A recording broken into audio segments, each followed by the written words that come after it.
Mais lancer un business physique en France, à mon avis, c'est du suicide. Il faut être complètement taré. Moi, je comprenais pas qu'ils puissent se lancer là-dedans. Les euros que tu gagnes, ils se font en permanence taxer. Tu prends l'argent que tu as gagné toute ta vie. Comment tu l'as dépensé? Et comment, à la fin, tu le lègues à tes enfants? Je pense en vrai, on est à 90% facile. Le contribuable français se fait racketter 1 million d'euros par an pour que 2 communistes viennent sur un média subventionné, leur expliquer que le problème c'est eux et qu'on va les taxer de eux.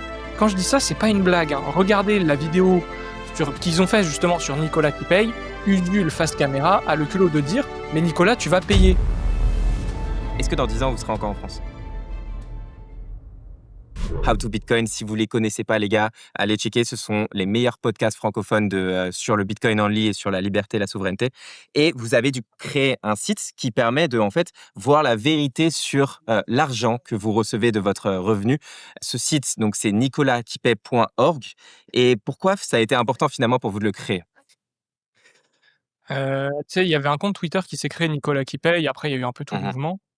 Et je me suis dit, c'est marrant, tiens, est-ce qu'il y a un site web qui parle de ce truc? Parce que bon, il y avait un mème que tout le monde voit en mode ouais, Nicolas, c'est le mec 30 ans qui paye pour Bernard et Chantal pour qu'ils fassent une croisière Costa et pour Karim qui touche le RSA. Grosso modo, c'était Mhm. ça le pitch. Et après, ça a été plus largement développé en mode c'est tous les actifs français qui se font tondre. Et en vrai, moi, je trouvais l'idée très bonne parce qu'on s'identifie très facilement. Et je trouvais ça chelou qu'il y ait pas de site, en fait. Il y avait que des comptes Twitter, ça parlait sur Twitter, mais ça faisait vraiment du bruit sur CNews, ils en parlaient. Et je me disais: «C'est con, il y a pas de site». Et vu qu'à côté de ça, nous, on est surtout dev et que j'aime pas me faire chier, je me suis dit: «Vas-y, je vais faire un site qui va être assez satirique, qui va être drôle et qui va pas trop se prendre la tête, où on va essayer de faire des calculs». En fait, à l'inverse un peu de ce que les gens font, où ils essayent de te faire un calculateur de salaire, je me suis dit: «Ah, on s'en bat les couilles. En vrai, on va faire un truc marrant, où ça bouge dans tous les sens». Et du Quand, à la fin, tu vas passer 24 heures à essayer de faire en sorte que le calculateur, il ait moins d'1% d'erreur. alors c'est tout le problème d'être un tryharder, c'est que j'ai poncé le site de l'Urssaf à la fin pour finalement avoir un calculateur excellent. Mais en gros, ouais, il y a une partie simulateur du coup, où tu peux mettre tes revenus et bruts ou nets, et en fait, ça te dit dans tout ça combien part à l'État, pourquoi, comment. Ça le calcule aussi sur ton panier de dépenses. À la fin, tu peux prendre une petite capture et la partager sur Twitter, c'est rigolo. Il y a aussi, bah, tous les postes de dépenses de l'État, donc chaque euro, où est-ce qu'il parte. Et en vrai, moi, je trouvais ça important. Il y a aussi maintenant un onglet sur les médias subventionnés, parce que ça, c'est Oh quand même oui, une ça, on va énorme en parler. fraude. Voilà. Et en fait, je trouvais ça important que ce soit un peu gravé dans le marbre. Et tu sais, en fait, à chaque fois, les gens, ils disent: «Oui, non, mais le budget, c'est tant. Oui, non, mais c'est ça, ton salaire, c'est ça». Bon, maintenant, juste, tu vas sur le site, tu regardes, c'est écrit. Il y a pas, et c'est que de la data.gouv, c'est que des trucs open source. Je suis pas allé chercher des trucs super compliqués. Juste, ça se représente et c'est fait pour parler même au QA de chiffres. Donc, en gros, tu es un peu concon, tu comprends. C'est pas des trucs très compliqués. Et je trouvais ça important de le faire. Voilà, en vrai, c'est marrant, et il y a eu un bon trafic dessus et je crois qu'il continue à y en avoir d'ailleurs.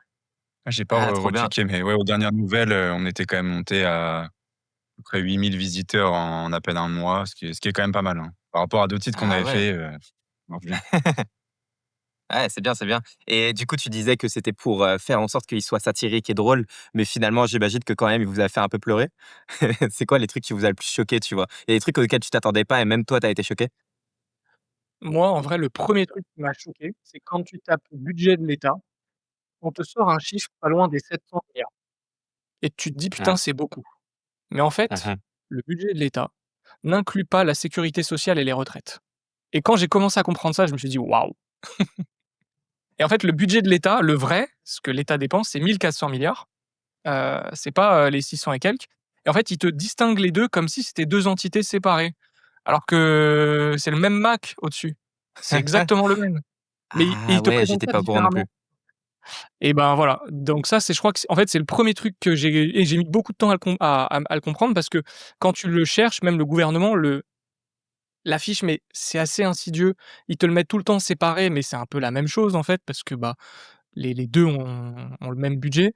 Et en fait, c'est juste après des histoires de lignes financières, mais in fine, ce que Mais l'État dépense par an, c'est 1 400 et quelques.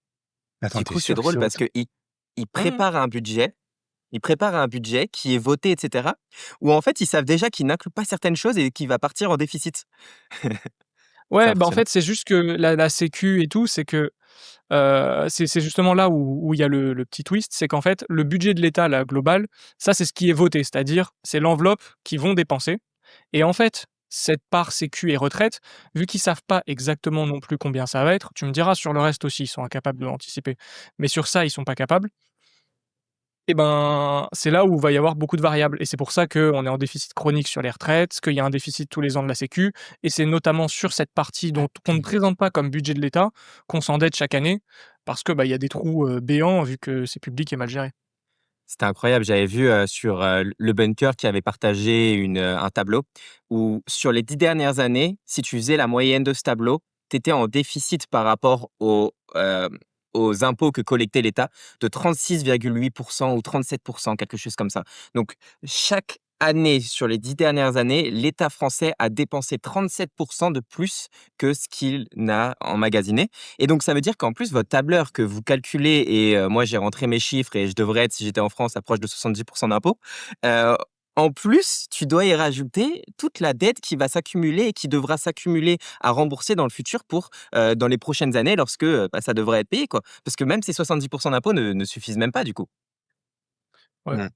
je pense que tu c'est on va peut-être pas l'apprendre à tes auditeurs, mais il y aura 2 solutions, hein. Pas soit passer de 70 à 100 d'impôts et ça s'appelle l'esclavage et je crois que personne veut ça et puis politiquement c'est moyen, tu vois? Genre le programme politique, oui, on va remettre en place l'esclavagisme, pas ouf. Donc ça va être juste, être l'inflation et en fait, dans ces 70 d'impôts, on compte pas l'inflation qui est une taxe à rajouter et si on la rajoute, ouais, on est plutôt déjà à 75 en inflation réelle Ça et Ouais, puis il y a aussi, vendre des parties de la France, où en fait on va vendre notre patrimoine, français, quoi. C'est déjà ce qui se passe depuis pas mal de temps, c'est qu'au fur et à mesure, on voit que, bah, tu roules sur des routes qui sont plus français, tu vas, sur ma bientôt, je sais pas si c'est déjà le cas, mais tu vas aller dans des hôpitaux qui sont pas français, tu vas aller, l'armée, elle va plus être française, tu vois? Tu vas tomber sur des trucs comme ça, tu vas dire en fait, même ce qu'on pense être vraiment totalement du régalien, et ben ce sera même plus le cas. Et ça se diffuse de plus en plus même, je sais pas, tu prends l'équipe de France, le PSG pardon, l'équipe de Paris, c'est pas français, tu as plein de trucs comme ça.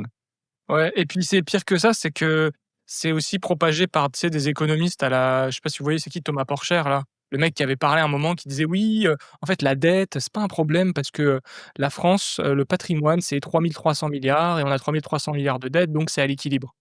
Et genre, tu sais, le mec est complètement con parce qu'il confond, stock et flux et surtout, il te dit: «Bah, en fait, on met en face de la dette tout le patrimoine français». C'est-à-dire que demain, on pourrait rembourser la dette, mais on vend la France. Genre la tour Eiffel, on la vend aux Émirats et puis bon, on vend le foncier. Enfin, en fait, le raisonnement est complètement con, et mais le et problème, puis c'est que les comme gens le adhèrent à dit ça, hein. Et comme le dit Lynn Alden, rien n'arrête ce train et on sait très bien que du coup, il faut toujours plus de dettes pour pouvoir alimenter la machine dans laquelle on est actuellement, surtout avec une croissance qui est inférieure, aux intérêts sur la dette.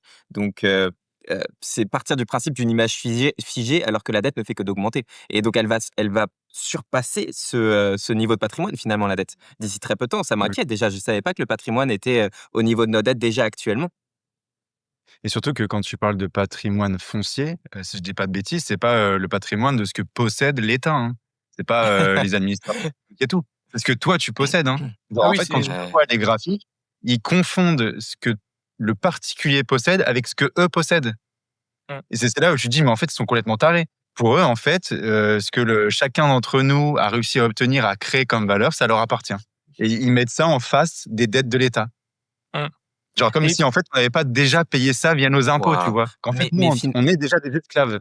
Mais finalement, est-ce que cette frontière de la propriété privée, elle existe toujours en France? Parce que, c'est pas toi qui par exemple, ta maison que tu vas avoir achetée, si tu arrêtes de payer tes impôts sur, ton foncier, est-ce qu'ils vont pas venir saisir ta maison ou te mettre en prison, tu vois? Donc est-ce ah que bah, ça t'appartient? c'est le cas aujourd'hui, hein. Il y a pas Bah ouais. besoin de se projeter, c'est le cas aujourd'hui. Tu payes plus ta taxe foncière, bon courage. Ouais et donc à partir de là, est-ce que, ton bien en France t'appartient déjà? Parce que c'est eux qui fixent cette taxe et ils pourraient très bien l'augmenter, heu, au montant qu'ils ont besoin dans le futur et Tu sais quoi? s'ils ont déjà ouvert cette boîte de Pandore, bah, c'est dans le futur, ça va empirer. Mais je vais te donner un exemple très concret parce que les gens, ils payent généralement une taxe foncière, la majorité paye une taxe foncière individuelle sur leur maison, qui qui est exorbitante, hein, mais ils ont compris. Mais quand tu es entrepreneur et que tu possèdes un bien, un bail commercial, enfin un bail commercial, que tu as du foncier, commercial, la taxe foncière, c'est d'une violence inouïe. Mais tellement violent que, par exemple, moi, je sais que mon père, il avait un local là, où, où il a dû parce qu'en fait, le calcul de la taxe foncière est hyper hyper bizarre, mais selon ce que tu fais comme activité, il est plus ou moins élevé et en fait, il aurait dû vendre, tout le bâtiment, hein, tout, pour payer la taxe foncière s'il avait pas rebouché une piscine. Donc rempli une piscine qu'il y avait extérieure de béton. Il a fait appel à un ouvrier qu'il a dû payer, je sais pas 20 000 balles pour lui remplir de béton une piscine parce que la piscine multipliait la taxe foncière par à peu près 2 ou 3. C'était colossal. Parce que c'était considéré comme une activité et que donc ça augmentait le prix, mais on parle d'une taxe foncière qui passe, tu vois, de, je sais pas, genre 20 000 € par an à 30, 40, 50 000, ce qui était mais un autre monde. Donc là, il n'y a aucune propriété privée, c'est juste du racket et Waouh. il faut que les gens se rendent bien compte de ça. On va parler un peu chiffres après en utilisant le calculateur, mais avant ça, comment vous, qui êtes entrepreneur finalement en France, vous pensez que c'est encore possible d'être entrepreneur lorsque tu vois ce genre de choses où tu te fais racketter à la moindre, au moindre essai de création de capital? Et on le sait très bien, si tu peux pas créer de capital, alors ta productivité va diminuer au fil du temps et tu vas être comme le Bangladesh où finalement un être humain a plus de valeur a plus de productivité qu'une machine parce qu'ils sont incapables d'accumuler des machines et donc tu vas gagner 2 $ de l'heure, quoi. De la journée. On a réussi, au début, nous, on a fini nos études, c'était en quoi? En 2022-2023? Attends, 21-22. ouais, fin 2021. Ensuite, on est parti en stage. On a dû rester 1 an et demi en France et ensuite, on s'est tout de suite barré, Alexandre a commencé, il est parti à la frontière suisse, prendre un job là-bas. Ensuite, je l'ai rejoint, on s'est mis en coloc et là, en fait, voilà, on n'a passé qu'1 an et demi en France parce que, déjà, quand tu vois les salaires qu'ils ont par rapport aux nôtres, plus l'avantage d'être frontalier et puis on pourra en reparler après, mais c'est un statut qui est complètement incroyable, quand tu vois que, Ouais. je sais pas, tu as quelqu'un à 500 mètres de chez toi qui vit en France, qui a un travail en France et tu vas gagner 3 fois plus que lui, avoir des avantages, supérieurs. Tu cotises moins pour la sécurité sociale, mais tu cotises même pas. Cotise Heu, pas. Tu cotises pas, c'est ça. Tu cotises pour celle qui est en Suisse et pourtant tu profites des avantages. Il y a des trucs à des mondes et des régimes spéciaux qui sont complètement hallucinants, qui en plus, participent au fait que tu trouves que tout ce monde est injuste. Et sinon, en France, Alexandre en a fait un petit peu l'expérience qu'il a essayé de lancer un business physique, comme il en parle dans dans ses locaux. Mais je pense qu'il faut être complètement taré. Moi, je comprenais pas qu'il puisse se lancer là-dedans. Mais lancer un business physique en France, à mon avis, c'est du suicide. Les seuls qui le font, c'est des gens qui héritent de choses, ce genre de choses. Mais aujourd'hui, en tant qu'entrepreneur, et en plus en connaissant un petit peu la tech et en étant capable de faire de la Wi-Fi money, comme vont dire le bunker, je pense que faut être complètement taré. Parce que Mais ouais, tu deviens la prostituée de l'État, en fait, qu'il a une main sur toi qui est monstrueuse. Il fait la météo sur toi tous les jours, en fait. Et ouais, et puis encore, si tu as un bien physique, tu es en concurrence avec, allez, les autres qui sont dans ta commune, donc ils ont la même merde. Mais si tu es, comme tu dis, tu travailles digitalement dans la tech, tu vas être en concurrence avec tous les autres qui sont dans d'autres pays, qui vont pas avoir un racket de 70, donc ils vont être bien plus compétitifs que toi et ils vont te bouffer ton marché. Mmh. en plus. C'est pour ça que nous, on a notre boîte en France. Donc là, les gens vont se dire: «OK, ils sont en pleine dissonance cognitive, ils sont complètement cons». Oui, mais en France, tu as quand même, plusieurs avantages. C'est un, si tu connais bien la fiscalité, je précise, hein, on reste dans le domaine du légal, tu peux très bien t'en sortir et 2, Mmh. après, pour moi, c'est pas qu'une question aussi de où tu as ta société, c'est à l'échelle individuelle, qu'est-ce que tu fais, avec ton argent et à quel point tu es souverain et mobile géographiquement.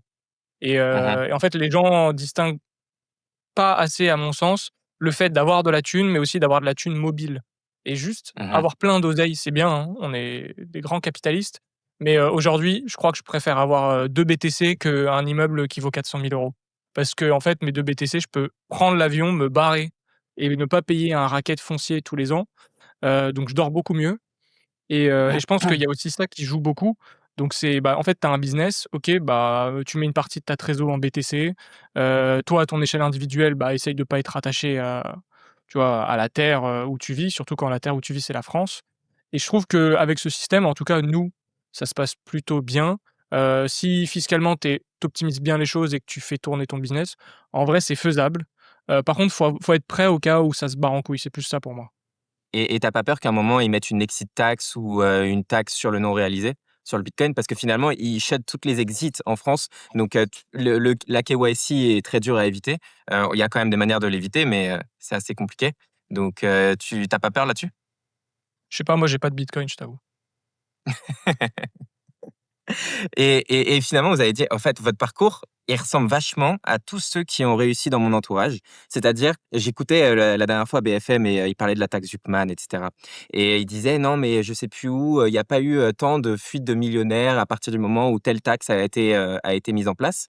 Mais en fait, moi, je vous le dis, dans mon entourage, tous mes potes qui ont réussi, qui sont millionnaires ou proches de l'être, ils s'étaient barrés il y a longtemps. Et en fait, ils sont devenus millionnaires dans un autre pays parce que ils savaient très bien que ça allait être des gens qui allaient vouloir croquer la vie, l'entrepreneuriat et prendre des risques et réussir. Et ils s'étaient barrés avant même d'être en France, avant même de commencer à leur projet entrepreneurial. Et donc, en fait, c'est pas les millionnaires qui se barrent, c'est tous ceux qui auraient pu l'être, qui auraient créé énormément de valeur et qui se barrent, par exemple en Suisse, dans votre cas, dès la sortie des études, parce qu'ils savent que eux, ça va être des gens qui vont pas juste gagner le minimum et toucher plus ou moins autant qu'ils vont. Non, ils veulent vraiment créer de la valeur et ils se barrent à l'avance, en fait. Mmh. Après, Et je trouve que, vas-y, vas-y. outre le fait, même de l'argent, il y a le confort de vie et la qualité des relations que tu as. Et c'est vrai qu'au début, moi, presque une des premières, allez, ça devait se battre, mais un point qui était important pour moi, c'était d'être avec des gens, qui voient un peu le monde de la même manière que moi. Et je m'étais rendu compte que dans la plupart des sociétés où j'étais, on était en cabinet de conseil, on était dans la même boîte, que ce soit au sein de la société ou chez les clients pour lesquels on allait bosser, les Ouais, t'as réflexions, deviné. c'était toujours les mêmes, c'était que des Ouais, gauchistes, ouais, qui pensent être, ils pensent vraiment que tout le monde pense de la même manière qu'eux. ouais. Et c'est vraiment, au début, tu te dis: «Oui, mais c'est que, je sais pas, économique, un peu de politique». Mais quand tu vas vraiment au fond des choses, c'est sur toutes les réflexions en permanence. Et Ah ouais. surtout quand tu commences à vouloir vraiment t'y intéresser, que tu lis sur le sujet, que tu essaies de comprendre c'est quoi vraiment cette philosophie. Et en fait, tu peux plus laisser passer une remarque sans que ça te trigger et tu te dis: «Putain, je vais le fracasser». Et moi, en fait, à la fin, dans mes boîtes, mais je finissais par m'engueuler, en fait, avec mon entourage, tu vois. Parce que, voilà, je prenais des positions qui, pour eux, j'étais un nazi, tu vois. Et c'est juste insupportable. Et c'est aussi une des choses, moi, qui m'a fait dire, il faut que je me barre, tu Mmh, vois. Il faut que j'aille voir des gens qui pensent un peu de la même manière que moi. mmh. Et je pensais que Genève, ça allait être le cas. Au final, pas du tout. Genève, c'est une vaste arnaque. C'est presque encore pire qu'ici, parce que c'est vraiment, on va dire, le gratin du. On va dire le vrai bobo, tu vois, le mec qui vit comme un capitaliste, mais qui demande à tout le monde de vivre comme un socialiste. Ah, Et donc, en fait, il se barre là-bas, il profite de tous les avantages du fait que bah, il reste des bases un peu libérales et que l'économie, elle est moins socialiste que la nôtre. Mais ils ont des réflexions encore pires. Tu as toutes, en fait, les ONG, les organisations internationales. En fait, c'est la gouvernance mondiale, vraiment là-bas, c'est le centre. Et tu le ressens, en fait, parce que tout le monde a ce même logiciel de pensée, il faut plus de contrôle, pas juste à l'échelle de l'État, mais de toute l'Europe, tu vois. Et c'est terrifiant, en fait. Tu entends des remarques à des moments: «Ouais, j'ai adoré, la crise Covid, comment on s'est rendu compte qu'on pouvait tous, combattre un truc en même temps». J'étais là en mode: «Mais où est-ce que je suis?» Et je me dis: «Bah, c'est pas possible, en fait». attends, je te raconte juste, petite pause, ma caméra, elle s'arrête toutes les demi-heures, faut juste que je la relance. Ah, ça, c'est à cause d'une loi européenne. Je sais pas si tu es au courant. Ouais, j'ai vu que c'était qu'en Europe, mais je sais pas pourquoi. Ça, c'est incroyable. C'est pour pas que ton appareil photo soit requalifié en caméra et que tu payes une taxe. Enfin, que le constructeur paye une taxe. Eh ben, non, je suis Putain, ils nous emmerdent tout le temps. J'allais dire, ouais, il y a eu le post de Pavel Durov hier qui, sur ses 41 ans, où il a fait un post sur Telegram et sur Twitter où il parlait de la liberté d'expression. Je l'ai partagé à ma famille et moi aussi, je suis considéré comme toi, comme tu dis, comme un nazi pour favoriser la liberté d'expression. Et la réponse de ma famille, c'était, bah oui, mais comment tu fais pour combattre la désinformation? Par exemple, ma grand-mère disait Pedro Sanchez en Espagne, ils disent qu'il a fait ça, mais non, c'est pas vrai, ils peuvent pas dire ça, etc. Et en fait, rien que de combattre la liberté d'expression de nos jours, c'est mal vu. Et on va d'ailleurs faire le parallèle, mais je reviendrai d'ailleurs là-dessus sur votre onglet médias. Mais on va aller toucher un peu, faire un peu les avocats du diable. Est-ce qu'on ne serait pas un peu endoctriné, tu vois? Avant ça, je voulais donner quelques chiffres du coup. Dans votre calculateur, j'ai vu que la Sécu coûtait 10 000 balles par habitant. Et ça m'a fait rire votre petit commentaire, mais je croyais que c'était gratuit. Pour info, moi, du coup, je suis digital nomade. Je paye une sécu all included pour tout ce qui peut m'arriver à 100%.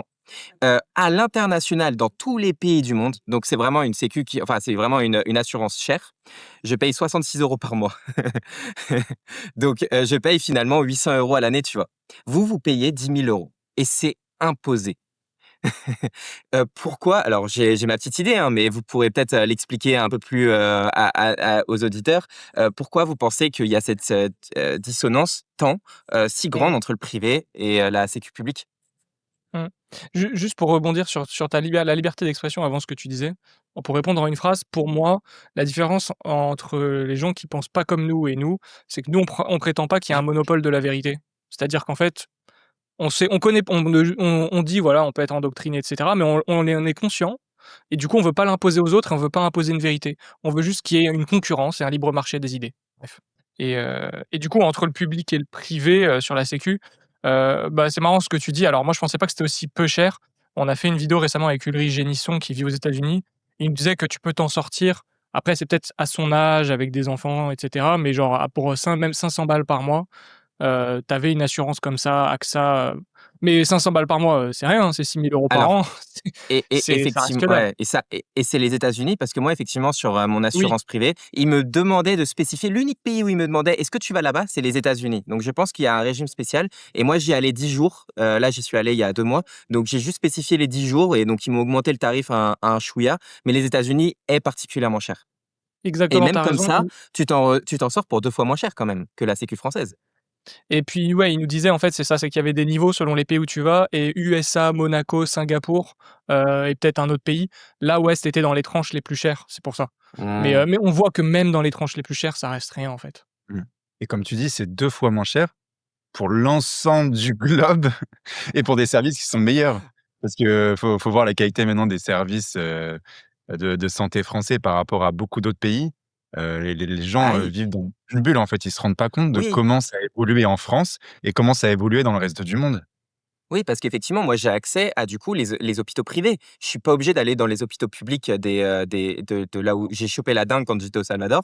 Et du coup, j'y suis allé quelques fois à l'hôpital. Et ouais, du coup, j'allais dans les hôpitaux privés et t'es attendu directement. Les hôpitaux sont incroyablement clean. Alors que franchement, le Salvador, c'est quand même pas aussi paradisiaque que ce qu'on peut s'imaginer. Mais les hôpitaux privés étaient incroyablement clean, rapides, efficients, etc. Bah, moi, ça ce qui m'a choqué, c'est en Suisse, j'ai dû faire un IRM. Bon, je pense que ceux qui ont déjà fait un IRM en France savent que c'est pas une expérience folle, heu, mais en Suisse, je suis arrivé, c'est un spa le truc. Si tu arrives, il y a quelqu'un qui vient t'accueillir, ils te servent un café et pas un café de merde en plus. Ils te proposent, 150 échantillons de thé, tu pas. En fait, c'est eux qui t'attendent que tu aies fini ton café. Ils te font un IRM, c'est limite ils te massent le dos pendant, puis tu repars. J'ai pas sorti ma CB une seule fois. Tout était pris en charge, mais c'était prodigieux. Vraiment, j'étais en mode: «Mais c'est fou, c'est fou». En France, on t'aurait craché dessus, t'aurais attendu 1 heure et demie, t'aurais, si ça se trouve, en plus dû débourser quelque chose pour espérer te faire rembourser après, même pas à 100, en sachant que t'aurais versé, du coup, l'équivalent. Pour revenir sur les montants, c'est qu'aujourd'hui, c'est à peu près 8 du salaire, brut que tu verses à la sécu, et rien que ça, si on peut Waouh. s'attarder sur ce principe, hein, c'est qu'est-ce qui justifie qu'on paye un pourcentage de notre salaire pour un service qu'on va utiliser? Ce que j'aimerais comprendre, ça veut dire qu'est-ce qui justifie que moi, qui gagne 1 000 € par mois ou 10 000, je paye du coup, 8 et pas un montant fixe? du style, comme tout service et toute assurance, c'est-à-dire, je sais pas, voilà, l'assurance 500 € par mois parce qu'il faut couvrir comme ça. Pourquoi moi je payerais plus que celui qui gagne moins? Et on va appeler ça de la solidarité, parce que c'est du vol. Parce qu'en fait, avec ça, tu es pas du tout solidaire. C'est juste tu subventionnes ceux qui ont moins les moyens et j'ai envie de dire si c'était que ça, on pourrait presque tomber d'accord. Le problème, c'est que derrière ça, tu enlèves toutes les incentives du marché parce que c'est un service public. Il y a pas de, si tu gagnes pas d'argent, tu coules. Donc tu as aucune incitatif à réduire les coûts, à améliorer la qualité. Il y a pas de concurrence. Heu, Ce qui fait que, à la fin, tu te retrouves avec des hôpitaux où l 50 du personnel, c'est des mecs derrière un bureau à essayer d'optimiser les coûts, en sachant qu'ils font 1 milliard de fois moins bien que n'importe quel hôpital privé où il y aurait, 15 ou je crois que c'est 20 de bureaucratie, peut-être un truc comme ça, et où la qualité des soins est infiniment supérieure. Mais en fait, ce que j'aimerais que les gens se demandent, c'est pourquoi partout où il y a un vrai libre marché, ça marche, la qualité augmente, les prix baissent et la santé, il ferait exception. Pourquoi les ponts, les routes, ils feraient aussi exception? C'est juste ça. Et S'il y a bien un secteur où il y a de la demande urgente et en permanence, c'est la santé. ouais, mais ils vont, en faisant l'avocat du diable, ils vont dire: «Oui, mais il y en a certains qui vont pas avoir, l'argent pour pouvoir, heu, se soigner s'ils en ont besoin». Par exemple, quelqu'un qui va être dans la rue ou quoi. Mais, personnellement, je te raconte, ma petite vie personnelle. Hem, Avec ma copine, du coup, nous, on vit, digital nomade. On a fait sécession fiscale et on gagne très bien notre vie, en grande partie grâce au fait qu'on paye pas d'impôts et on est dans notre légalité à 100. Et elle fait, du volontariat. Là, elle bosse en ce moment pour, le centre culturel qui est à côté de chez moi, elle bosse la moitié de son temps en faisant du volontariat parce que finalement, vu qu'elle touche l'entièreté de son salaire et on est tous les 2 freelance, donc on gère tous les 2 nos heures de travail et aucun de nous 2 travaille à temps plein sur son activité principale parce que finalement, on a largement suffisamment pour subvenir à nos besoins et plus avec quelques heures de travail à partir du moment où tu te fais pas raquette 70. Et donc en fait, par toi-même, tu as envie d'apporter de la valeur, tu as envie d'avoir une communauté autour de toi et cetera.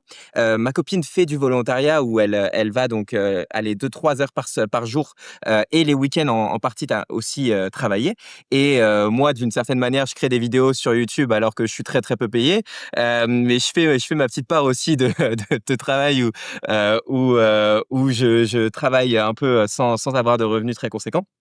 Mais cette charité n'existe plus à partir du moment où, les 2 personnes dans un couple sont obligées de travailler à 100 et n'ont pas la possibilité même d'éduquer leurs enfants par eux-mêmes. Ils ont besoin de nounou parce que, leur job, leur vole tout leur temps et leur argent finalement avec l'impôt. Donc la charité pourrait exister si on n'était pas volé à 100. Je suis complètement d'accord avec toi et en fait, je vais même aller plus loin. Pour moi, les gens qui pensent que la solidarité doit passer par l'État, c'est que c'est des gens profondément mauvais. C'est des gens, en fait, qui projettent sur les autres leur manque d'empathie et de vraie solidarité.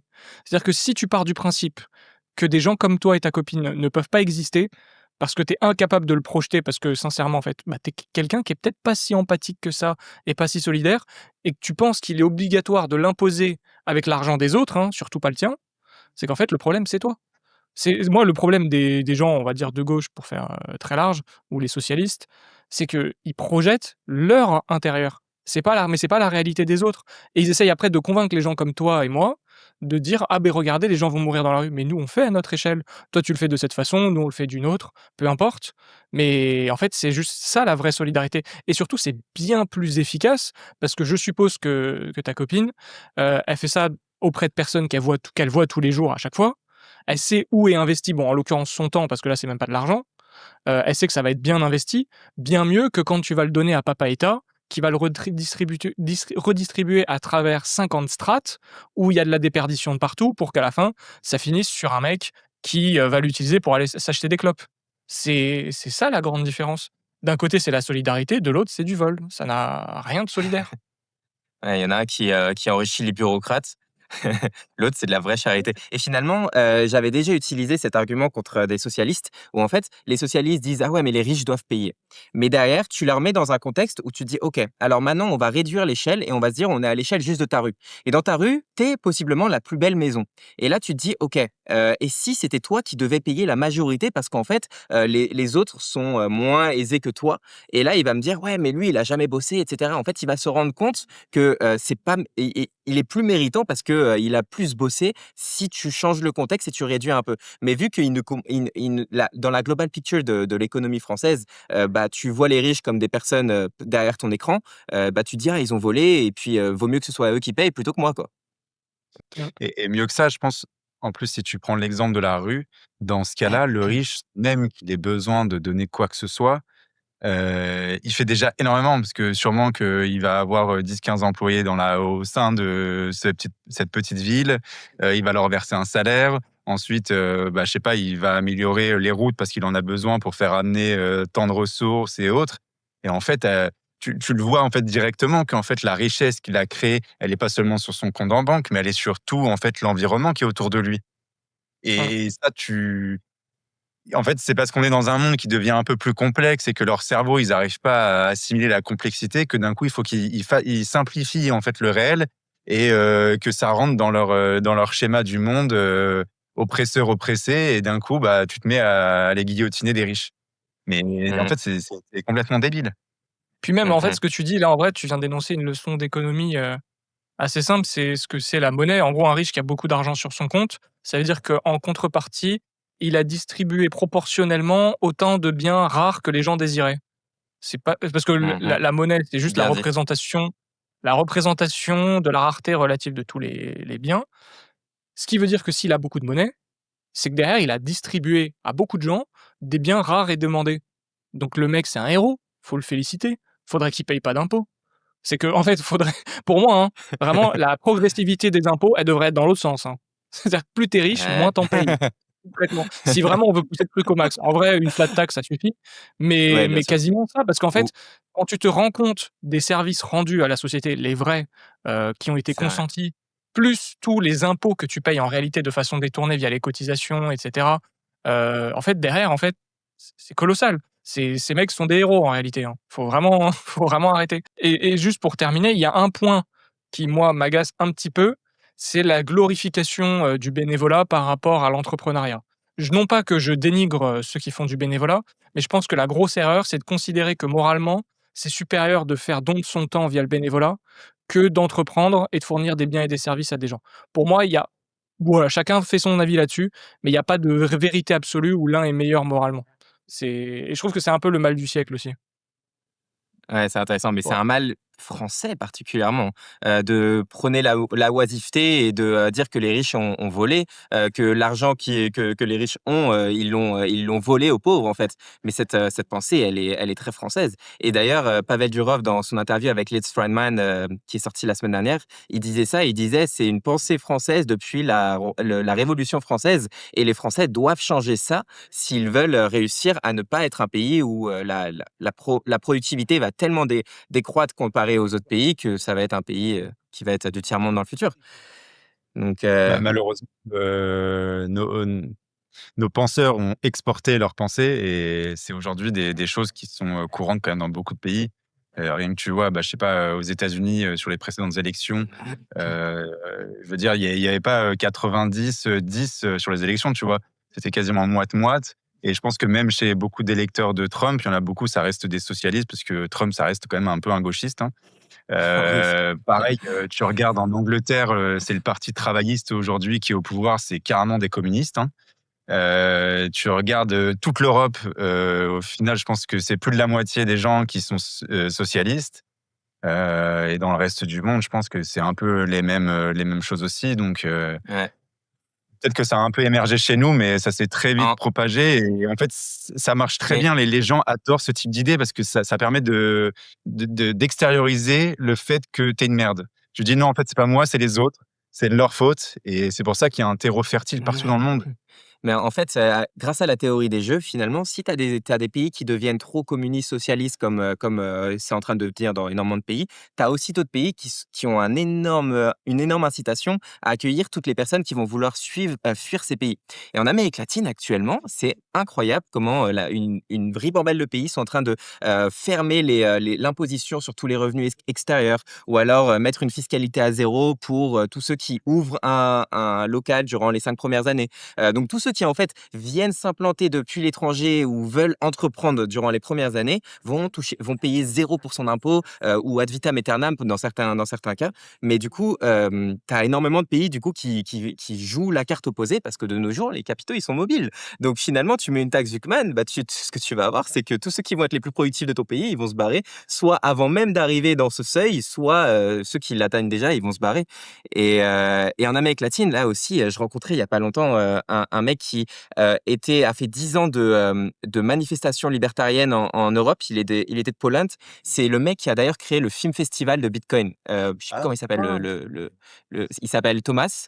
Et du coup, cette personne, je l'ai rencontré là au Mexique et il vit au Honduras et dans une ville qui a fait sécession fiscale où ils ont du coup un- une économie circulaire sans impôts et j'espère que ce genre d'initiative va grandir. Mais en fait, plus tu as de pays qui tendent vers un socialisme hardcore, plus tu as aussi l'opposé qui va se créer, tu vois. Je nous le En tout cas, souhaite. j'espère. Et ouais, je l'avais rencontré, j'étais allé au Film Fest, Bitcoin Film Fest Festival, truc dans le genre. Ah, tu l'avais rencontré, du coup. Ouais, ouais, j'y étais allé, c'était à Varso et il y avait aussi Pierre Corbin qui fait aussi, une application, la Flash, sur des paiements automatiques avec Bitcoin et c'était pas mal. Les mecs Ça va. sont différents. Après, le seul truc, Ouais. moi, si je veux rajouter ma petite graine pessimiste dans tout ça, c'est que le problème de toutes ces initiatives, c'est que c'est des gens, bah, très bien intentionnés, heu, utopistes comme nous et le problème, c'est que la première chose qu'ils font généralement, c'est pas constituer une armée et que le problème, c'est que dès que ça devient un peu trop gros, ils vont se faire raser par l'armée d'à côté. C'est Pas de ça dont j'ai nécessairement. peur et c'est quand même ça qui se passe dans l'histoire à chaque fois. C'est Bah, que, bah, nous regarde la on a Suisse ou le Liechtenstein, ils sont Monaco, Andorre, ils sont jamais fait raser. c'est Après, il y a quelques des accords militaires, mais mmh. finalement, si tu as, en fait, grâce à ta spécialisation absolue et grâce à l'entrepreneuriat que tu vas pouvoir générer dans ton pays, tu vas peut-être devenir un pays tellement utile pour le pays voisin, pour la spécialisation que tu vas apporter, que en fait, détruire ce pays et détruire cet accord de libre-échange va être un net négatif, surtout de nos jours où les capitaux sont totalement digitaux et finalement, peut-être que raser ce pays va rien t'apporter parce que les gars, ils vont juste se barrer avec leur code dans la prochaine ville qui fait sécession ou au Paraguay qui en ce moment a une fiscalité géniale, etc. Ouais, bah, c'était dans Sovereign Individual qu'il me semble qu'il en parle. En gros, aujourd'hui, il y a quasiment plus d'intérêt à faire une guerre physique. Parce qu'en fait, tu vas prendre quoi? Il y a plus de richesse, en fait, quasiment physique. Ce qui coûte le plus cher, ce qui a de la valeur, on va dire, c'est vraiment de la terre agricole. Mais derrière, il y a rien, quoi. Même des lingots d'or, tu les fais bouger rapidement quand même et le reste, bah, c'est que du capital immatériel. Ouais. Et finalement, du coup, dans votre calculateur, pour en revenir à nicolaskipaye.org, vous avez aussi laissé de côté plusieurs impositions que je voulais revenir là-dessus parce que moi, du coup, j'ai fait mon calculateur et j'arrivais à proche de 70% d'impôts. Mais aussi, moi, j'ai pas un euro. Tout ce que j'ai, tout est en bitcoin. Sauf qu'ils voudraient, j'imagine, également me taxer, je sais plus combien c'est en France, mais ils voudraient me taxer une blinde sur mon bitcoin. Ils voudraient également, si demain je meurs, et ben, ils voudraient prendre, je sais pas combien est le pourcentage d'héritage en France. Mais il y a aussi toutes les taxes d'habitation. Je crois qu'il y a une taxe sur l'avion là qui vient de se mettre récemment. Donc, est-ce que vous avez eu un moment la pensée de rajouter toutes ces taxes? Est-ce que vous avez une idée en tête de combien ce serait pour une personne moyenne, comme par exemple, enfin, je sais pas, quelqu'un de représentatif pour la France, de combien c'est quand tu additionnes tout et tu as mentionné l'inflation aussi, qui est selon comment tu la calcules, si tu la calcules étatiquement à 2%, mais c'est pas vrai, jusqu'à proche de 10%. Donc ça, tu rajoutes ça. Enfin, si tu rajoutes tout bout à bout. Pourquoi vous n'avez pas ajouté tout ça, premièrement? Et deuxièmement, quelle est votre petite approximation de combien vous pensez que ce serait l'imposition totale?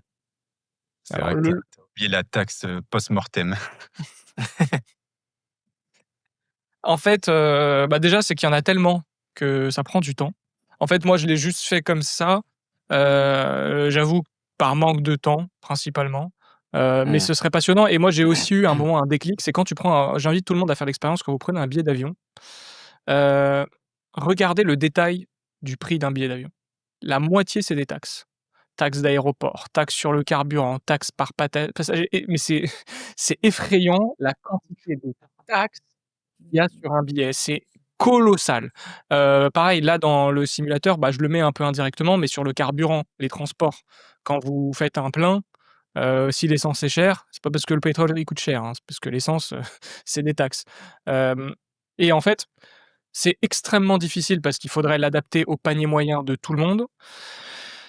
Malheureusement, aujourd'hui, les taxes pénalisent le plus les pauvres, hein, que les gens se rendent bien compte. La part des taxes dans le panier moyen d'un pauvre est infiniment supérieure à n'importe quel riche, hein. Parce qu'en fait, la majorité des pauvres consomment et n'investissent pas. Et en fait, on taxe principalement la consommation. L'investissement, on peut quand même pas trop mal s'en sortir. Il suffit d'avoir une holding de société, et de bien manipuler les enveloppes fiscales pour pas payer trop, et c'est très bien. Donc l'estimation, j'ai envie de te dire, si tu gagnes 2 000 € par mois, pars du principe que c'est quasiment, au bout de 20 ans, c'est 100 de tout ce que tu gagnes, hein. Enfin, en fait, à la fin, il reste tellement pas grand-chose parce que les euros que tu gagnes, ils se font en permanence taxer et Mmh. ce qui te reste, oui, OK, il va peut-être te rester une épargne, mais si tu fais vraiment aucune optimisation, je sais pas, je connais pas une personne qui gagnerait 2 000 € toute sa vie, combien il est censé avoir à la fin de sa vie. Mais, si tu prends en compte les impôts sur les plus-values selon les enveloppes fiscales où il est allé, le fait qu'il aurait pas anticipé sa succession, donc, les fameux, 100 000 € que tu peux verser par enfant tous les 15 ans avec les abattements qui vont avec. Si tu fais pas toutes ces opérations et juste tu prends l'argent que tu as gagné toute ta vie, comment tu l'as dépensé et comment à la fin tu le lègues à tes enfants, je pense en vrai on est à 90 facile, mais très facile. On est vraiment sur de la spoliation. Après je m'avancerai pas, voilà, à donner un chiffre exact, mais en fait, il y en a trop en fait. C'est ça le problème, c'est qu'il y a vraiment trop de taxes. Tu peux pas tout référencer mais ce serait intéressant, tu vois, de faire un scénario de vie et de voir la version non optimisée vraiment jusqu'à combien tu pars. Parce que je pense qu'on n'est pas loin des 90, en vrai. Incroyable. Faites un crowdfunding, pour, faire, pour, avoir, un financement de votre temps pour pouvoir créer ce tableur ultime pour que tous les Français se rendent compte, tu vois? Et tu as mentionné, l'avion, mais aussi, il y a la SNCF, par exemple. J'ai vu un short hier, je sais pas si les chiffres sont bons, hein. J'ai juste vu sur Twitter un post, c'était de arobase libertarien, underscore, le compte, qui partageait ça et dans ce short, la personne dit quelque chose comme, «La SNCF coûte à tous les Français 1 000 € par an, même s'ils ne prennent pas le train. Mais aussi, en plus, tu dois payer quand tu prends le train. Mais du coup, ça veut dire que finalement, la SNCF tourne à perte. Ce sont des dettes qui s'accumulent et que les Français doivent payer malgré eux.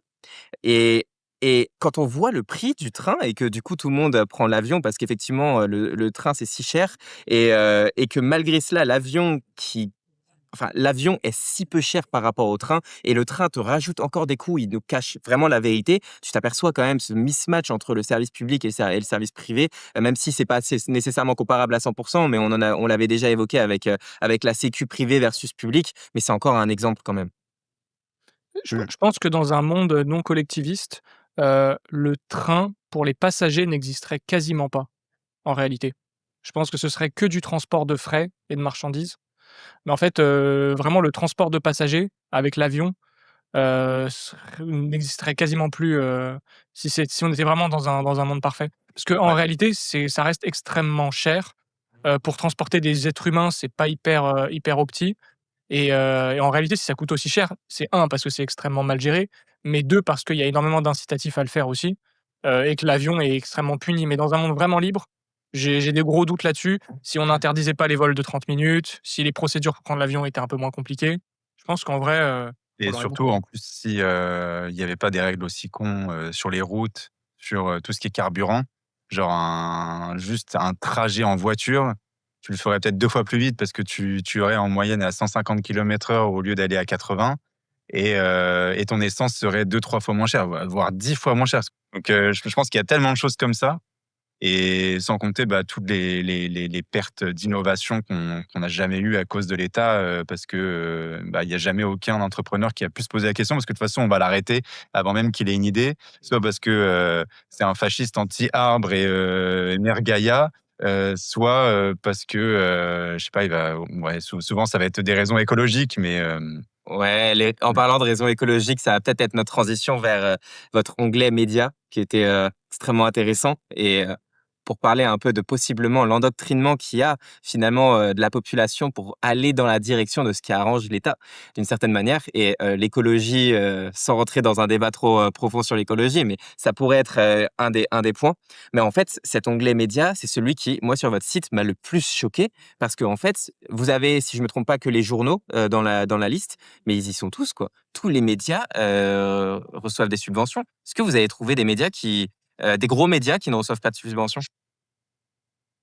Il a pensé à nous, il a dit gros. Ah mais parce que alors tu veux un truc marrant?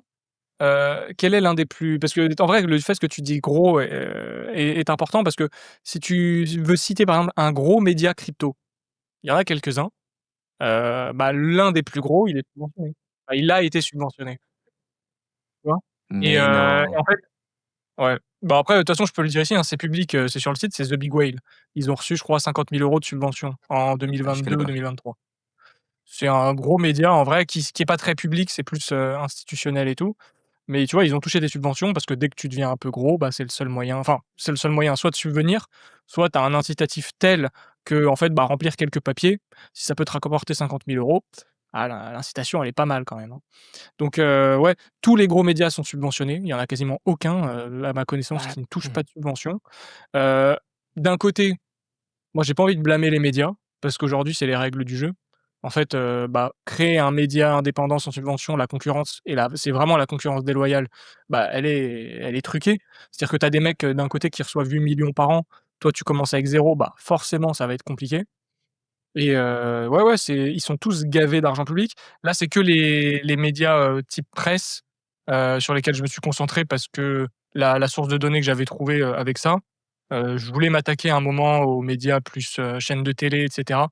C'est encore Ouais, ce sera intéressant. c'est un autre rabbit hole avec, l'Arcom et tout, le cinéma. Je pense qu'il y a des trucs que en fait, il y a un moment aussi, faut quand même parler santé mentale, c'est que c'est très dur de faire ça. C'est qu'à la fin, tu perds une part de toi quand tu te rends compte de la vaste escroquerie et il y a des sujets sur lesquels j'ai envie de rester encore un peu flou et je crois que ça en fait partie. Attends, je Mais vais retourner faire le petit mécanisme de caméra, désolé. faut vraiment que tu laisses ce passage dans la vidéo, hein, parce que là, tu es vraiment obligé de faire ça à cause d'une taxe. Ouais, à propos des médias, du coup, ça veut dire que l'ensemble des journaux qui fournissent des informations aux Français ont une incitation à ne pas critiquer l'État s'ils veulent continuer de survivre dans le futur, tu vois? Et possiblement, ils ont une incitation également, et ça, on ne le sait pas, à passer certaines informations que l'État leur dise. Quand on voit que, là, encore une fois, je cite Pavel Durov que j'ai vu la semaine dernière avec Lex Fridman, il racontait que, durant son, assignation à domicile pendant 1 an en France, après qu'il l'ait arrêté pour absolument rien parce qu'il crée du code, c'est un peu comme si, l'inventeur de l'arme à feu était responsable de tous les crimes qui ont été commis avec son invention.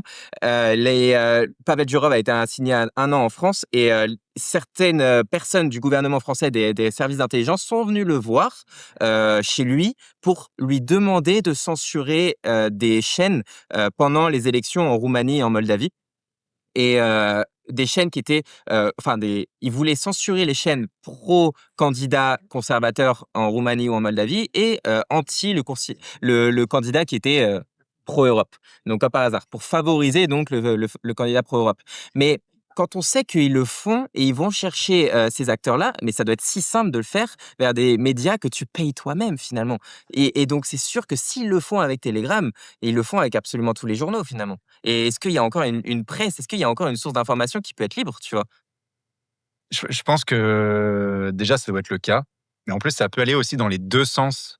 C'est que, d'une part, l'État peut venir dire: «Voilà, on te donne ça en échange, voilà». Mais ça peut aussi, une fois que tu crées ce terrain de relation entre le média et l'État, tu peux aussi proposer, être proactif et en tant que média, dire, bah, si tu veux, je fais passer certaines informations ou toi, je te fais monter, je te fais descendre et combien de fois on a entendu parler de ce genre de choses? Par exemple, il y a Xavier Niel souvent qui trempe dans beaucoup de trucs dans le genre. Parce que je crois qu'il possède Le Monde et il est nommé par beaucoup de gens comme étant le faiseur de rois et c'est pas pour rien. C'est que souvent, en fait, bah, il va proposer une narrative qui va dans le sens de pouvoir, faire passer quelqu'un ou non et ça vaut beaucoup parce qu'en final, c'est pas forcément de l'argent, mais c'est de l'influence Ouais. et l'État s'en sert et ça va c'est bidirectionnel.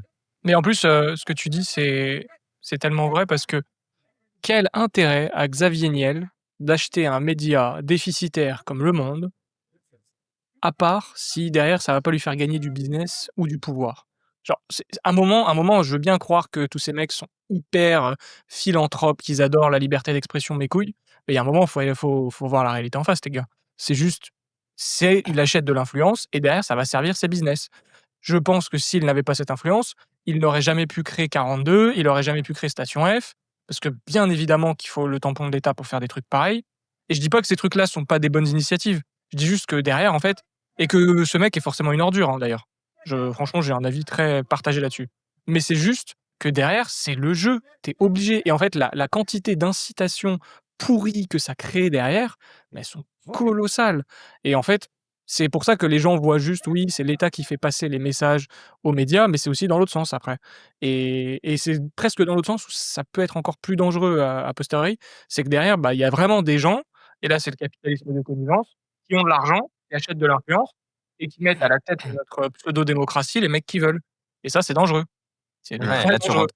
tu rentres dans un nouveau rabbit hole où en fait les entreprises, grâce en fait à la mainmise de l'État, obtiennent davantage d'influence ou alors des brevets pour pouvoir avoir un monopole derrière. Et c'est ce que les personnes vont appeler capitalisme, alors que c'est l'antipode du capitalisme finalement. Mais effectivement, le problème vient d'entreprises qui imposent une certaine chose, mais en fait c'est grâce à l'influence de l'État qu'ils peuvent le faire. S'il y avait un vrai capitalisme, bah tout simplement, s'il y avait un monopole, d'autres entreprises se mettraient dans le monopole pour pouvoir faire concurrence et faire baisser les prix et grappiller le marché finalement. Mais c'est l'État qui valide tout ça et en fait, le fait de laisser des subventions, en fait, le fait qu'il y ait argent entre l'État et les médias devrait être interdit. Mais qui fait encore une fois les lois, c'est l'État. Mais ça devrait être interdit. Il ne devrait pas y avoir cette relation qui peut mener à de la censure. Et même Enfin, philosophiquement, à la base, genre, comment tu justifies de donner de l'argent à des entreprises pour les subventionner, pour qu'elles puissent se permettre de propager un message en particulier? Genre, au début, ils te disent: «Oui, c'est pour, la diversité des opinions». Mais genre, je veux dire, si tu es un média et que tu proposes une opinion nouvelle, que ça intéresse, bah, les gens, ils payent ton produit et puis voilà, et puis ça s'appelle le libre marché des idées, et puis pour ce libre marché, bah, il y a des gens qui vont acheter ton contenu. Et au final, YouTube aujourd'hui et l'ensemble des plateformes le prouvent, c'est qu'il y a un marché pour tout, et il y en a énormément qui marchent juste avec du don ou avec la publicité, ce genre de choses, et ça marche très bien. Il y a pas besoin, aujourd'hui d'avoir, des gens qui touchent, enfin, c'était combien, je crois, le journal communiste, c'était à peu près 10 centimes ou 40, je sais plus, ça montait à bah, presque 50 centimes il y en a un par, sur votre page, là, c'est revue de 1,20 €, hein. Il y en a un, je sais plus comment il s'appelle, voilà. hein, quelque chose avec l'Afrique, mais c'est un Ah euro oui, vingt Afrique par Nouvelle ou je sais plus exemplaire. quoi, ouais. Ouais, ouais, mais c'est voilà, c'est Et comme par hasard, sur YouTube, j'avais vu, mais c'était il y a longtemps, je crois, Stupid Economics et Eureka, qui sont franchement de la propagande de keynésianisme, sont subventionnés CNC, si je me trompe pas, hein. Peut-être que je dis une connerie, mais je crois que c'était à l'époque, je l'avais vu. J'ai pas vu leurs médias depuis longtemps, hein, mais je crois, hein, comme Alors, par hasard. je crois que Eureka a touché fut un temps, Stupide Économique, ouais, et vu que, bah, ils se réunissent sur, le 3e du triangle, c'est Blast, Blast est subventionné à hauteur de quasiment 1 million d'euros par an. Donc ouais. Waouh!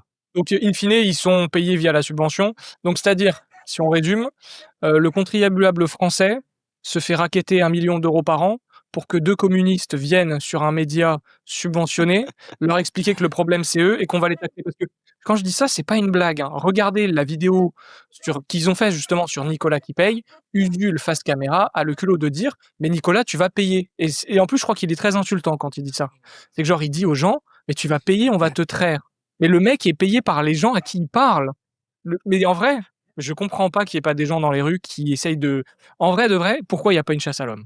J'incite pas à la haine, hein, mais je comprends même pas qu'on n'arrive pas dans cette situation parce que c'est d'une violence comme situation, je trouve ça fou. Moi, je me sens pas Mais concerné parce qu'en possiblement vrai, parce que justement cette censure, possiblement, tu sais, c'est quand tous les médias, quand toutes les portes d'information sont fermées et que, mec, on voyait là aux États-Unis, sous Trump, il y a eu, les langues qui sont déliées et Mark Zuckerberg qui disait que sous Biden, il y avait de la censure. Mais aussi, X, mais aussi, Google et donc tout Google, mais aussi YouTube.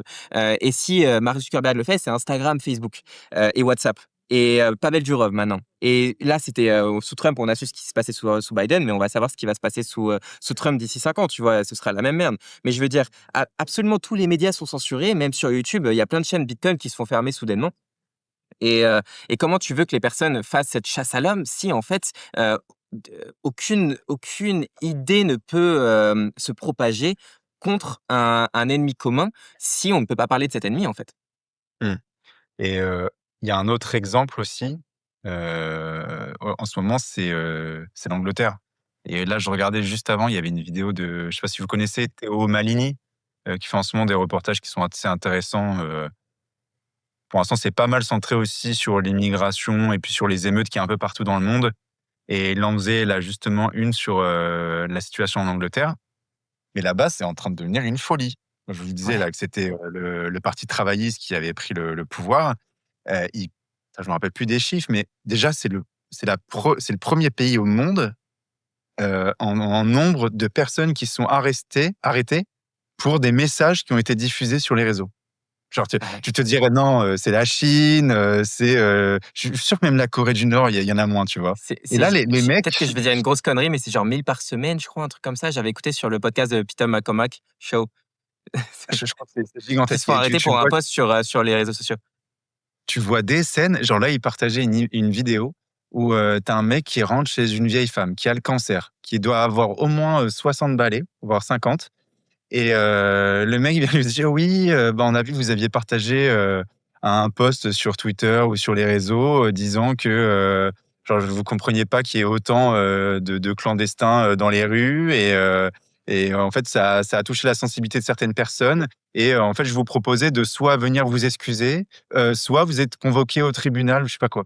Et il vient chez elle, il rentre et tout et en gros, limite, elle va être Ça détenue, tu touche la vois? sensibilité de certaines. Il y a Jordan Peterson qui avait dit dans une interview un jour, pour pouvoir penser, il faut prendre le risque d'offenser.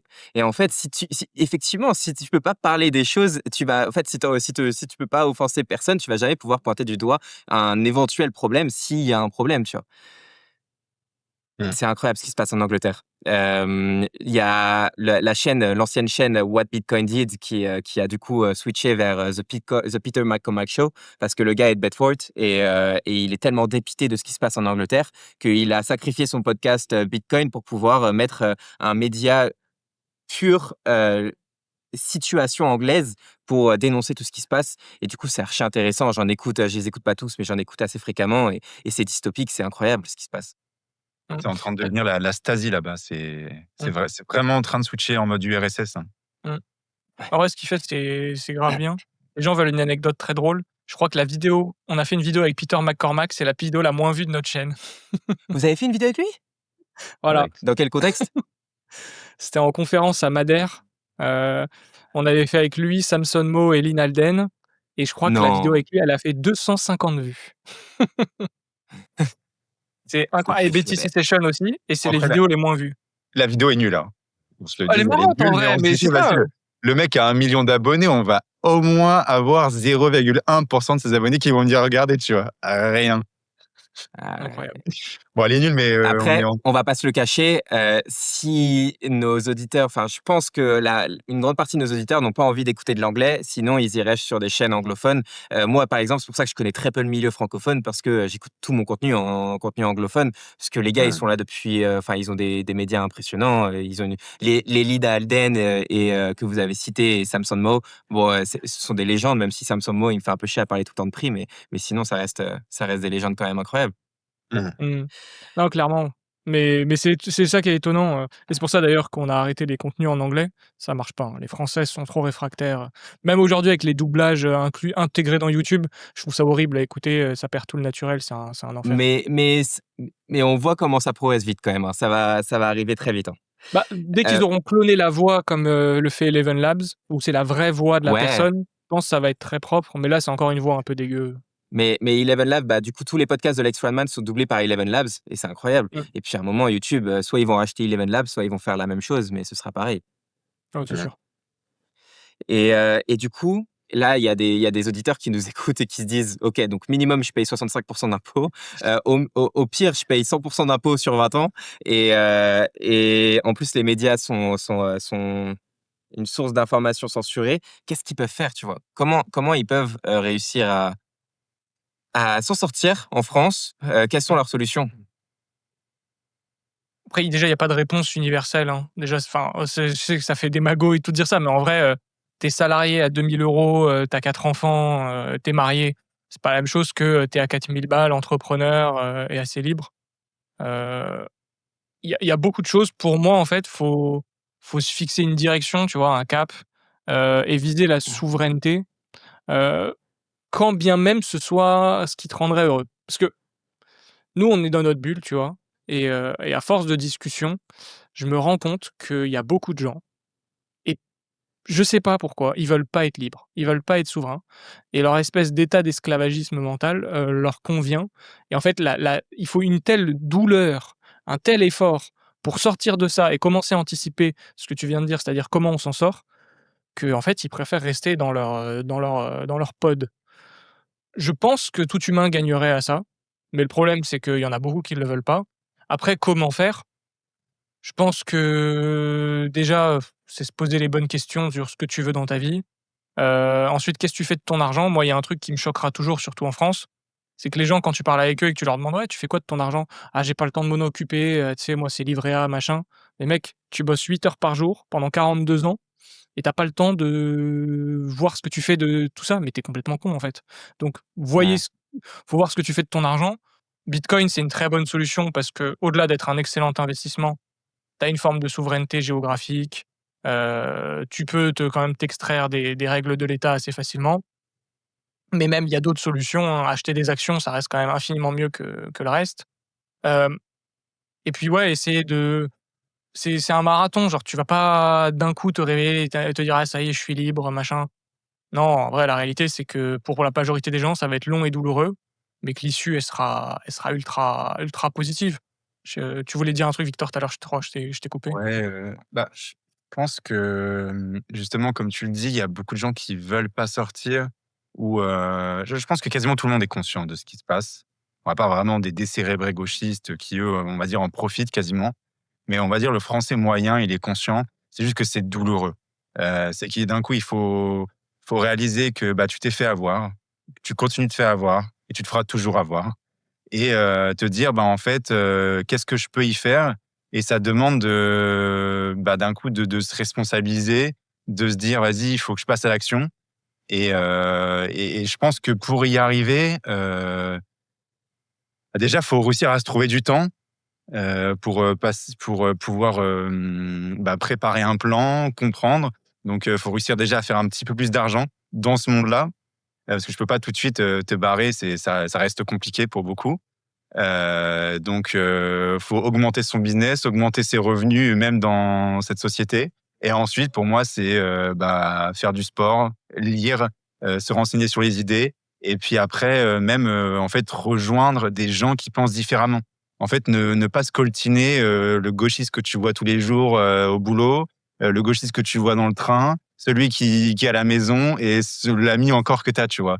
Parce qu'en fait, tu sais, il y a cette phrase de, «On est la moyenne des 5 personnes qu'on voit le plus» et en fait, si tu es tout le temps avec des gens qui ont un cerveau d'esclave, beh, tu vas rester un esclave et à un moment, en fait, c'est pour ça que YouTube et tous les réseaux, c'est un truc de dingue. C'est que d'un coup, tu peux, en fait, passer, 4-5 heures de ta journée avec des gens, qui ont plus du tout la même façon de concevoir le monde et c'est pour ça que je trouve qu'au début, c'était très rafraîchissant. Je me dis: «Ah ouais, en fait, je peux le faire. Je peux y arriver. Il y a des gens qui l'ont fait, qui sont passés par les mêmes étapes que moi et c'est pas juste du bullshit et si tu suis ça au fur et à mesure, pour moi, tu es obligé de t'en sortir. Parce qu'il y a un moment, en fait, c'est juste tu veux plus le supporter. Tu dis: «Bon, vas-y, je suis prêt à plus gagner d'argent, ça peut juste me permettre de sortir d'ici et de commencer quelque chose de nouveau». Ouais, Voilà. finalement, c'est intéressant ce que tu dis, enfin, surtout, mais sur un point, c'est, commencer à épargner et une fois, en fait, que tu as de l'épargne, c'est là où tu peux beaucoup plus facilement prendre des risques. Parce que si tu as, une épargne conséquente qui te permet, par exemple, de vivre pendant 1 an, sans travailler, c'est là où tu peux te dire: «OK, quelles sont mes options? Je démissionne et je vais aller voir ailleurs». Parce que finalement, tu as un bac et là, tu crées une nouvelle réalité ailleurs, là où, la réalité sera meilleure. Mais en fait, tout commence par l'épargne. Mais tu sais ce qui se passe là? J'étais à Mexico City et à Mexico City, j'ai un pote que j'avais pas vu depuis le lycée, qui est parti de Paris pour aller à Mexico City et qui est passé d'une épargne de 250 € par mois à Paris à une épargne de 1 100 € par mois à Mexico City en équivalent en euros. Il est capable d'épargner plus de 4 fois plus en étant au Mexique. Et en fait, ça, les Français, ils pensent toujours qu'ils ont un pays qui est favorisé, alors qu'en fait, ça y est, ça a déjà changé, tu vois. Et la réalité est que tu gagnes déjà mieux dans des pays qui étaient anciennement dans nos têtes comme des pays du tiers-monde. Et Mmh. donc, Mais malgré tout, comme tu dis, il faut réussir à générer de l'épargne. Et pour ça, Bitcoin, bien sûr, c'est la meilleure épargne. C'est celle qui nous a rendus beaucoup plus libres, beaucoup plus indépendants financièrement et qui nous a, à tous les trois, je suis sûr, permis en fait d'entreprendre et d'en être là où on est. Et peut-être que si on avait gagné, enfin, si on n'avait pas réussi à épargner toute notre vie, et ben finalement, on n'aurait jamais pu entreprendre et prendre des risques. bah, c'est là, ce que tu viens de faire, c'est une leçon d'économie que 99 des gens comprennent pas. C'est que l'épargne précède l'investissement. Mhm. Et ça, Exactement. les gens ne comprennent pas qu'en économie, aujourd'hui, c'est un gros mot de dire ça, «C'est l'épargne, tu es un méchant, tu es le mec qui thésaurise, machin». En fait, non. C'est là, tu viens de faire l'illustration que l'épargne, c'est vital. Si tu n'épargnes pas avant de te projeter, c'est-à-dire dans de l'investissement, ça peut être de l'investissement en toi, hein. Par exemple, je sais pas, tu veux acheter une formation 1 000 €, bah, tu vas, d'abord épargner, alors qu'aujourd'hui, on va te dire, en fait, dans le monde fiat et keynésien actuel: «Non, non, mais emprunte 1 000 € pour acheter cette formation et puis t'inquiète, tu la payeras sur 12 ans, avec, 60 € de mensualité». Bah non, en fait, épargne d'abord, comme ça, tu es sûr que quand tu le dépenses, tu auras pas de dette. En plus de ça, tu auras le temps de bien y réfléchir parce que les incitations vont bien changer et ensuite tu pourras investir sur toi, sur ce que tu veux et c'est hyper important. Juste, faut faire gaffe à un truc, si c'est de l'épargne de très court terme, n'achetez pas du bitcoin avec. Si vous vivez pas sur un bitcoin Mhm. standard, je reste persuadé que c'est une mauvaise idée parce que si tu es all in bitcoin et que tu en as besoin dans 6 mois et que comme, bah, là hier, il y a un moins 20 de l'espace qui sort, bah, finalement tu vas Il y a regretter eu le un moins livret A. 20% hier, moi je suis pas au courant. Bah, c'est ce matin, moi, c'est mon père qui me l'a dit, j'avais même pas cramé, mais pour ça qu'après j'ai tweeté, j'ai ouais, j'ai tweeté parce que Bitcoin a dû perdre 20 pendant la nuit, je crois, il y a eu une bougie à 102 000, un truc Ah, comme ça. ouais, moi je me Mais réveille, là, moi il est 7 heures du mat, hein, chez mais moi de mon côté du globe. il y a des shitcoins qui ont fait -90, hein. Genre là, c'est d'une violence inouïe. Genre Mmh. c'est C'est c'est vrai? un bain de sang et le problème c'est que si, bah, même si Ça, même ça... si tu as du B ouais, Ouais. Non, j'allais dire, j'imagine que c'est à cause de ce qui se passe avec la Chine et Trump, avec les ouais, tarifs, c'est ça, j'imagine. c'est exactement Ok, ça. ok. Et vu que c'est le seul marché ouvert, bah, les gens, vendent ce qu'ils peuvent et Mm. heu et c'est sûr que même si tu as du BTC, bah, -20 sur 6 mois, la performance, elle est catastrophique, en fait. Donc juste, faut faire gaffe à ça. C'est de l'épargne de long terme. Je crois qu'aujourd'hui, la stat, c'est minimum 4 ans si tu veux être sûr de rien perdre.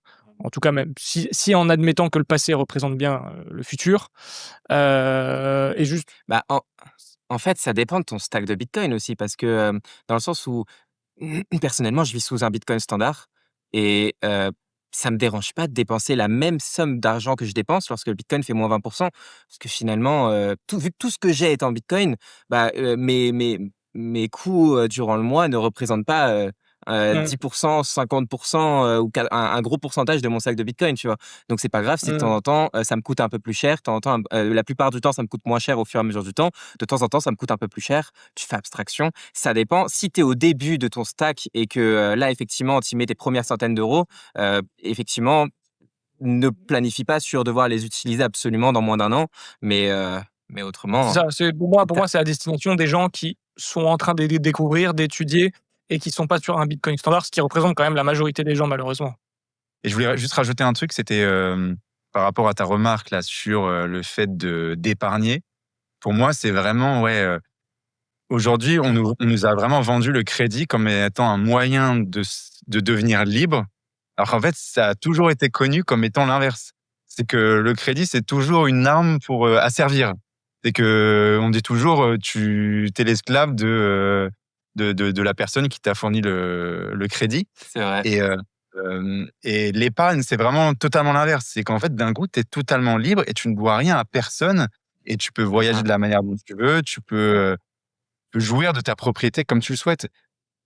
Ouais. Exactement, sauf que malgré cela, ils vont dire l'épargne improductive. C'est comme ça qu'ils utilisent les termes, en ce moment. Alors que comme l'a dit Alex, en fait, c'est une fois que tu as de l'épargne que tu vas pouvoir créer du capital et donc tu vas pouvoir créer de la productivité pour tout le monde et absolument tout le monde va en bénéficier dans le futur grâce aux emplois que tu auras créés ou à l'augmentation de la rapidité, des exécutions parce que tu vas avoir créé une machine et cetera et Mais de toute façon, le concept d'un de capital improductif, faut vraiment être un débile mental pour sortir une phrase pareille.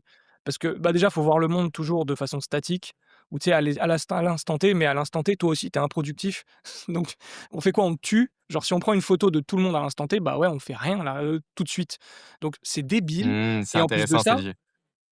non, mais en vrai, c'est juste et en fait, en vrai, pour moi, le problème des keynésiens, en général, c'est qu'ils voient tout de façon statique, et qu'ils Mmh. perçoivent pas le fait que les choses bougent et que ces 1 000 € statiques aujourd'hui pris quand tu prends ta photo, c'est peut-être, quelque chose qui va être très productif la seconde d'après et il faut pas le toucher. Parce que si tu le touches, c'est fini, ça n'existe plus. Ah puis ils sont toujours persuadés de mieux savoir que toi, ce qui doit être fait avec ta thune, quoi, ce qui est Ah, quand même assez dingue, hein, C'est exactement pareil que ce qu'il y a avec les élections, partout en Europe aujourd'hui ou comme tu le disais, tu vois, en Hongrie là, attends, c'était la Hongrie? en Non, Roumanie, la Roumanie, je où il crois. pense mieux savoir que le peuple, ce qui est bon pour lui, tu vois? Et nous, c'est pareil avec les élections aujourd'hui, tu vois? N'importe qui va voter à droite, on va dire que c'est un malade. Alors que maintenant, c'est plus de la majorité, tu vois? Et c'est la même chose avec l'épargne. Ils transfèrent Ouais. encore cette façon de penser. Mmh. Ouais, mais j'ai quand même peur pour la France avec le Bitcoin qui, à un moment, réussissent à mettre dans la tête des gens que le Bitcoin est improductif, parce que l'épargne est improductive, c'est ce qu'ils vont dire, et qu'ils essayent de vous taxer votre non réalisé. Donc, comme vous l'avez dit, garder en Bitcoin, ça vous quand même vous permettra d'avoir votre liberté géographique, et puis au maximum essayer de limiter vos traces.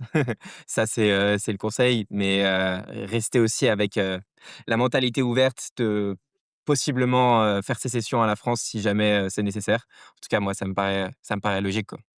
Bah, en fait, c'est juste que ce que tu dis, ça se résume dans une phrase, c'est ne vivez pas dans une dissonance cognitive. C'est-à-dire, si vous êtes all-in Bitcoin, mais que vous êtes pas prêt à partir en cas de merde où on vous dit qu'il faut payer 90 de ce que vous avez en BTC, j'ai envie de te dire, tu con, en fait. C'est que tu t'es mis dans une situation où tu as toutes les armes pour, bah, partir en cas de problème et le problème arrive et tu te dis: «Ah bah, en fait, non, moi j'avais prévu de rester». Bah, dans ce cas-là, ouvre un PEA, achète des actions et fais pas chier, tu vois? C'est juste à un moment, faut être cohérent. Mmh. Ouais, mais s'ils le font sur le bitcoin, cette taxe sur le non réalisé, ils vont le faire sur tout. Enfin, ils le font déjà d'ailleurs sur les maisons, ils le font sur l'immobilier, ils vont le faire sur les actions, ils vont venir grappiller là où ils peuvent encore grappiller finalement. Donc Oui, oui. ouais, la France manière va vers toujours plus de dettes. Donc est-ce que vous êtes quand même optimiste? Vous pensez que est-ce que dans 10 ans, vous serez encore en France? On va peut-être finir là-dessus. Bon, bah, normalement, à la fin du mois, je suis plus là, C'est vrai? normalement. Ouais, Ah OK, normalement, donc moi, je repars, je vais pas rester ici, OK. partir à l'Indonésie et ouais, non, pour moi, il faut quelque chose change pour que je revienne. Moi, ça me fait chier parce que j'aime quand même ce pays, hein, et on a quand même, quelque chose de très particulier, je pense en France qu'on retrouve nulle part ailleurs, qui est, bah, le goût du raffinement et je pense que nulle part tu le vois ça, que ça soit dans tout, hein, et c'est pas pour rien qu'au final, la plupart des super ingénieurs, c'est des Français qui se retrouvent un peu partout dans le monde, bon qui restent jamais en France parce qu'ils sont pas cons, et puis on a un pays magnifique mais ouais, aujourd'hui ils veulent plus de nous donc on va se barrer. Mmh. Bah, moi, ça c'est en train de se décider parce que j'avais un projet de business physique pour ouvrir un centre pour jouer au padel qui a flop à cause des règles, des lois et de ces putains de fonctionnaires. Donc c'est peut-être un mal pour un bien, parce que comme tu disais Victor tout à l'heure, faut être un dégénéré mental pour avoir un projet pareil. Donc d'un côté je me dis: «C'est peut-être, ça» et je me dis: «Bah, quel intérêt j'ai à rester ici?» Alors quel intérêt? Bah, j'ai ma copine et ma famille, mais à part ça, pas grand-chose. Moi, j'aimerais bien, pas m'expatrier, mais au moins aller voir si l'herbe est plus verte ailleurs, tester un peu et ouais, l'Asie, on avait beaucoup aimé la Thaïlande. Je reste quand même très curieux des États-Unis. Hem, je sais pas comment ni quand, mais au moins essayer ou peut-être même l'Europe, tu vois? L'Europe du Sud, l'Espagne, le Portugal, ça peut être des endroits quand même où l'herbe est un peu plus verte, heu, où le climat est meilleur Parce que c'est vrai qu'au-delà du climat fiscal, il y a aussi le climat, la météo et tu as quand même une tête plus bronzée que la nôtre donc rien que ça compte, tu vois? Ouais, là, je sais pas Heu, avec l'éclairage. non, mais en tout cas, ça se voit que tu es moins carencé en vitamine D que nous, parce qu'ici, Ça bah, c'est mine de rien, ça joue, tu vois? Puis même les gens sont moins souriants, l'ambiance est moins bonne. Puis ça me casse les couilles, en fait, de toujours être au contact de gens qui me disent: «Ouais, tu as vu le nouveau gouvernement?» En vrai, je m'en fous. Vraiment, tu sais enfin, que, c'est incroyable comment la mentalité a changé ici, en Amérique latine. Les gens se rendent compte et disent qu'ils n'iraient pas en France. Enfin, ils iraient pas en Europe, ils iraient pas vivre en Europe et tous les entrepreneurs que j'ai rencontrés aux États-Unis, en Amérique latine et cetera, en sont conscients. Pas que les entrepreneurs, mais toutes les personnes qui sont un minimum, qui ont des métiers un minimum qualifiés, tu vois? Tout le monde en est conscient et tout le monde dira: «Mais pour rien au monde, j'irai en Europe» et aux États-Unis, mine de rien, tu as encore ce libéralisme et j'ai vu des enfin, tous les capitaux sont là-bas, en fait. Si tu veux lancer une entreprise, les États-Unis, c'est le meilleur endroit.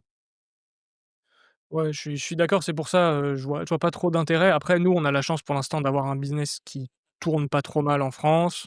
On commence ici et puis j'ai envie de te dire, si tu arrives à faire un truc en France, tu as commencé avec des règles tellement compliquées et des jeux tellement truqués qu'en vrai, bah, une fois que tu bouges, je pense que ça doit faire du bien. Tu dois te sentir libéré, de te dire: «Ah putain, enfin un marché Putain, libre» mais et non, mais je te et fais tu pas dire. Moi, quand rien que mon salaire qui est en tant que freelance, quand j'étais, et encore j'étais au Luxembourg et je suis passé à sécession fiscale, encore une fois légale, mais c'est incroyable. Je suis passé du simple à énormément. C'est incroyable. Donc rien que de diminuer ta fiscalité, tu te rendras compte à quel point tu gagnes, en fait. mmh, C'est incroyable. Bon, ouais, bah, en tout clairement. cas, merci les gars, c'était vraiment intéressant. N'hésitez pas, tous ceux qui sont encore là, à aller sur leur chaîne, à écouter leurs podcasts. Moi, je les écoute fréquemment aussi, donc c'est vraiment, il y a énormément de valeur. Bah, merci encore, bon courage pour la suite et puis, à bientôt les gars. Merci à Ciao, toi, merci. à la prochaine.